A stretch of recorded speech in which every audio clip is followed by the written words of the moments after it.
इयत्ता 8वीच्या विज्ञान विषयातील अणूचे अंतरंग म्हणजेच इनसाइड द ॲटम या प्रकरणावर आधारित काही कृतीयुक्त प्रश्न. यातील पहिला प्रश्न आहे, योग्य जोड्या जुळवा. Match the correct pairs.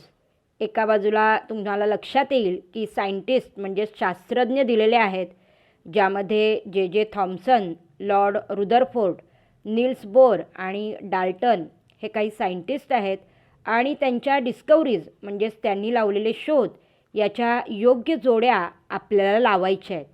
आणि याचं अचूक उत्तर आहे जे थॉम्सन यांचा शोध आहे इलेक्ट्रॉनचा. लॉर्ड रुदरफोर्ड यांनी अणुकेंद्रकाचा शोध लावला आहे, ॲटॉमिक न्यूक्लियस. नील्स बोर यांनी इलेक्ट्रॉन कक्षा म्हणजेच इलेक्ट्रॉन ऑर्बिट किंवा त्यालाच आपण कवच शेल असं म्हणणार आहोत. तर डाल्टन यांनी matter is made of atoms म्हणजेच द्रव्य हे अणूचे बनलेले असते या बाबतीचे शोध लावलेले आहेत. दुसऱ्या प्रश्नामध्ये तुम्हाला आकृती दिली आहे आणि त्या आकृतीच्या वरती कंसामध्ये काही पर्याय दिले आहेत. या पर्यायांपैकी अचूक पर्याय निवडून तुम्हाला ते योग्य ठिकाणी ठेवायचे आहेत. Observe the word option and drag them into the correct places. उत्तरामध्ये तुम्ही पाहू शकताय की मध्यात केंद्रक म्हणजे न्यूक्लियस आहे, ज्यामध्ये प्रोटॉन आणि न्यूट्रॉन. त्यापैकी प्रोटॉन हे पॉझिटिव्हली चार्ज म्हणजे धनप्रभारित. न्यूट्रॉनवर कोणताही प्रभार आढळत नाही, चार्जलेस आहेत ते. बाहेरच्या कवचामध्ये ऑर्बिटमध्ये फिरणारे इलेक्ट्रॉन जे ऋणप्रभारित म्हणजेच निगेटिव्हली चार्ज असतात. प्रश्न तिसरा, दिलेल्या आकृतीचं निरीक्षण करायचं आहे आणि विचारलेल्या प्रश्नांची उत्तरे द्यायची आहेत. त्यापैकी पहिला प्रश्न आहे, how many types of subatomic particles are found in atom. अणूत किती प्रकारचे अणुकण असतात. तुम्ही आकृती पाहिल्यानंतर तुमच्या लक्षात येईल की अणूमध्ये असणारे अणुकण म्हणजेच सब ॲटॉमिक पार्टिकल्स हे 3 प्रकारचे असतात, ज्यात प्रोटॉन, न्यूट्रॉन आणि इलेक्ट्रॉन यांचा समावेश होतो. यातील दुसरा प्रश्न आहे, which subatomic particles are electrically charge. कोणते अणुकण प्रभारयुक्त असतात. यात केंद्रकात असणारा प्रोटॉन हा धनप्रभारित असतो म्हणजेच पॉझिटिव्हली चार्ज असतो. तर बाहेरच्या कक्षांमध्ये ऑर्बिटमध्ये फिरणारे इलेक्ट्रॉन जे आहेत ते निगेटिव्हली चार्ज असतात म्हणजेच इलेक्ट्रॉन हे ऋणप्रभारित अणुकण आहेत. तिसरा प्रश्न आहे, which subatomic particles are present in the nucleus. Nucleus म्हणजेच केंद्रकात असणारे अणुकण आपल्याला इथे सांगायचे आहेत. अर्थात न्यूक्लियस म्हणजे केंद्रकात 2 प्रकारचे अणुकण असतात. फर्स्ट वन प्रोटॉन आणि दुसरं आहे neutron. The proton and neutron are present in the nucleus. केंद्रकात प्रोटॉन व न्यूट्रॉन असे 2 प्रकारचे अणुकण असतात. यातील चौथा प्रश्न आहे, where are electrons revolving around a nucleus place. केंद्रकाभोवती परिभ्रमण करणारे इलेक्ट्रॉन कोठे असतात. याचं उत्तर आहे, electrons revolve in the different orbit around the nucleus. Electron हे केंद्रकाभोवती असलेल्या वेगवेगळ्या कक्षांमध्ये परिभ्रमण करीत असतात. चौथा मुख्य प्रश्न आहे, तुम्हाला प्रश्न वाचायचा आहे. The symbol use for sodium is Na. सोडियमची संज्ञा Na आहे. There are 11 protons and 12 neutron in its nucleus. त्याच्या केंद्रकात 11 प्रोटॉन आणि 12 न्यूट्रॉन असतात. आणि यावरून तुम्हाला सोडियमचा अणुअंक म्हणजेच ॲटॉमिक नंबर जो Z या अक्षराने दर्शवला जातो, ॲटॉमिक मास नंबर म्हणजेच अणुवस्तुमानांक जो A या अक्षराने दाखवला जातो. आणि हे माहीत करून घेतल्यानंतर त्यांना आपल्याला कन्व्हेन्शनल सिम्बॉल म्हणजे चिन्हांकित संकेताने मांडणी करायची. याचं उत्तर पाहूया. ॲटॉमिक नंबर म्हणजेच काय, तर नंबर ऑफ प्रोटॉन. मूलद्रव्याचा अणुअंक म्हणजे अणूच्या केंद्रकातील प्रोटॉन संख्या. दिलेल्या आकृतीमध्ये तुम्ही पाहू शकता की प्रोटॉन जे आहे ते 11 आहेत, त्यामुळे त्याचा अणुअंक म्हणजेच ॲटॉमिक नंबर हा 11 असणार आहे. ॲटॉमिक मास नंबर म्हणजेच number of proton plus number of neutron. Proton अधिक न्यूट्रॉनची संख्या. 11 प्रोटॉन आणि 12 न्यूट्रॉन आहेत, दोघांची बेरीज केली तर 23 येते. त्यामुळे ॲटॉमिक मास नंबर म्हणजेच अणुवस्तुमानांक असणार आहे 23.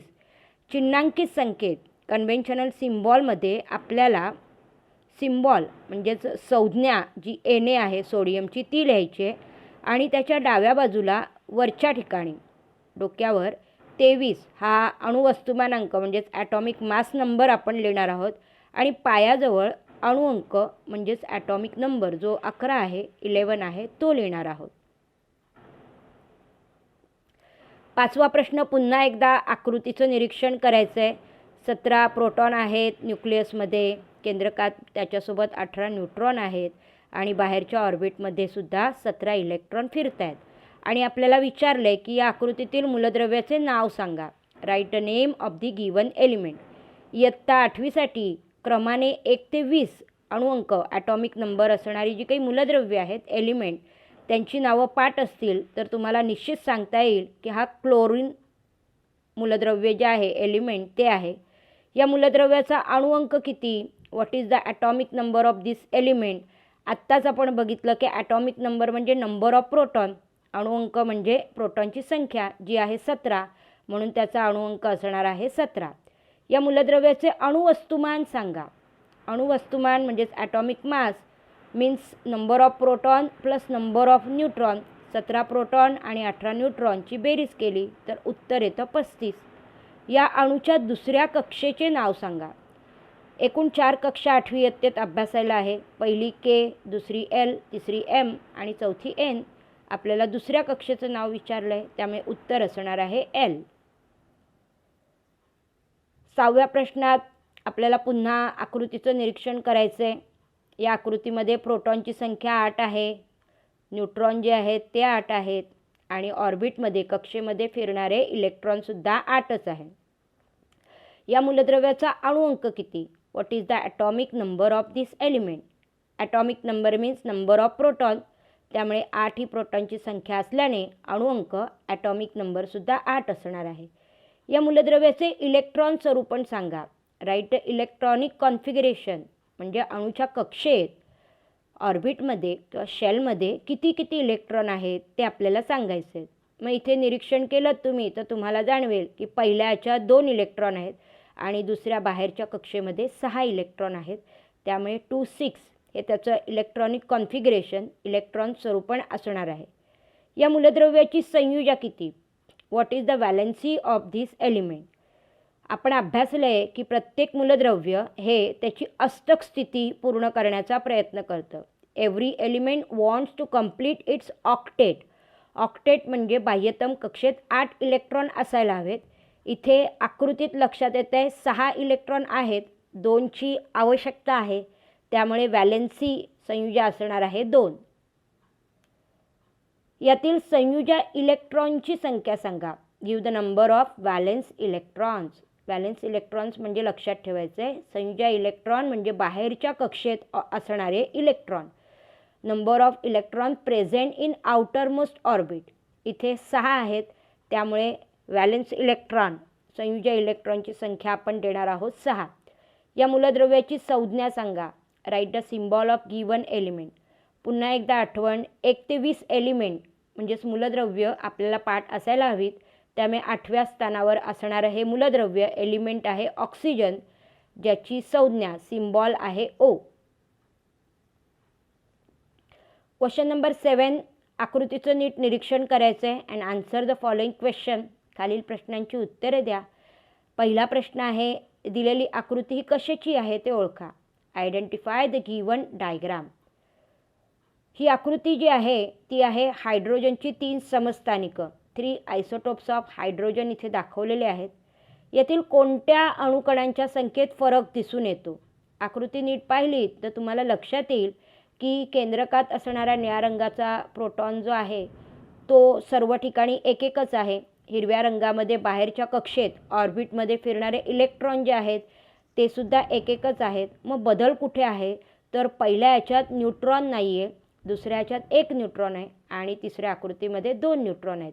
त्यामुळे कोणत्या अणुकणांच्या संख्येत फरक दिसून येतो आहे तर न्यूट्रॉनमध्ये आपल्याला फरक जो आहे तो दिसून येतोय. यातील कोणत्या अणुकणांच्या संख्येत सारखेपणा आहे? तर इथे सारखेपणा कोणत्या याच्यात दिसून येतोय? तर प्रोटॉन आणि इलेक्ट्रॉन यांची संख्या जी आहे ती सारखीच आढळून येते. यावरून समस्थानिकांची व्याख्या लिहा. Define isotopes. एकाच मूलद्रव्याच्या अणूत जर अणुअंक समान पण अणुवस्तुमानांक भिन्न असेल तर त्यांना समस्थानिके म्हणतात. Atoms of the same element having same atomic number but different atomic mass number are called as isotopes. पुढील प्रश्न आहे. इथे सुद्धा आकृती दिलेली आहे आणि चित्रात दाखवलेल्या या अभिक्रियेचं नाव सांगायचं आहे. Which type of reaction is this? तर ही अभिक्रिया आहे केंद्रकीय विखंडन, न्यूक्लिअर फ्युजन रिॲक्शन, ज्यामध्ये तुम्ही पाहू शकता की युरेनियम जे रेडिओ ॲक्टिव्ह एलिमेंट आहे, म्हणजेच किरणोत्सारी मूलद्रव्य आहे, ज्याचं अणुवस्तुमान ॲटॉमिक मास नंबर 235 आहे, त्याच्यावर जर न्यूट्रॉनचा मारा केला तर आपल्याला बेरियम आणि क्रिप्टॉन, Ba आणि Kr अशी 2 केंद्रकं तर मिळतातच, पण त्याचबरोबर 3 न्यूट्रॉनसुद्धा इथे आपल्याला प्राप्त होत आहेत. आणि ही साखळी अभिक्रिया आहे. इट्स अ चेन रिॲक्शन जी पुढे वाढतच जाते.